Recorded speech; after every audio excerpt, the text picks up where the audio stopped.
Dans l'histoire de la musique classique, peu d'œuvres auront suscité autant de passion que Péléas et Mélisande. À commencer par le violent affrontement entre Maurice Maeterlinck et Claude Debussy au moment des premières répétitions. L'auteur de la pièce de théâtre originale contre le compositeur. Sujet de la discorde, le choix de l'interprète pour le rôle de Mélisande. C'est finalement la soprano écossaise Mary Garden et non Georgette Leblanc, actrice et maîtresse de Maeterlinck, qui sera l'élue. Furieux, Maeterlinck se lance alors dans un combat personnel contre Debussy, envisageant même de le provoquer en duel.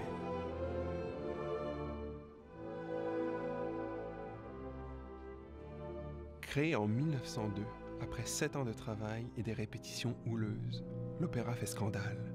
Il devient le théâtre de nouveaux affrontements entre le public conservateur et l'avant-garde musicale. Ces admirateurs qu'un journaliste de l'époque avait qualifiés de péléastres.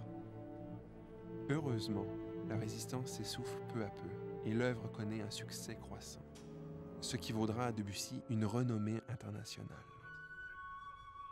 Dans Péléas et Mélisande, il rompt avec la tradition de l'opéra du XIXe siècle. Debussy voulait libérer le public des conventions musicales. Fini les grands airs et le lyrisme. Les lignes vocales imitent désormais la voix parlée.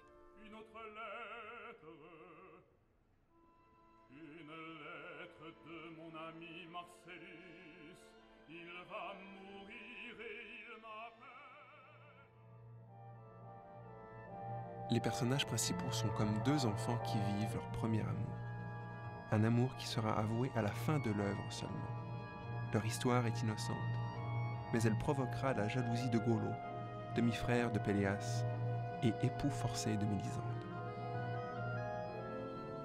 Pour Debussy et Maeterlinck, tout est dans l'art de suggérer, d'évoquer des images, de dire les choses à moitié, à la fois en paroles et en musique. De ce point de vue, ils appartiennent au mouvement symboliste.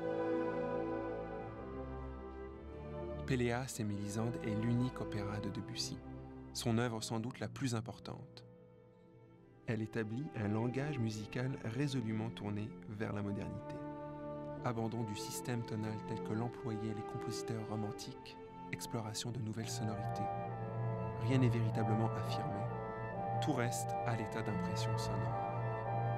Deux idées sont omniprésentes dans cet opéra.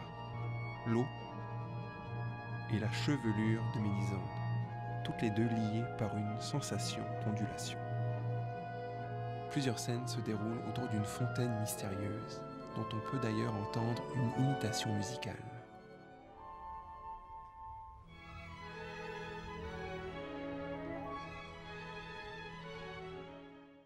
Au début du troisième acte, Mélisande évoque sa longue chevelure dans une mélodie qui rappelle un chant grégorien.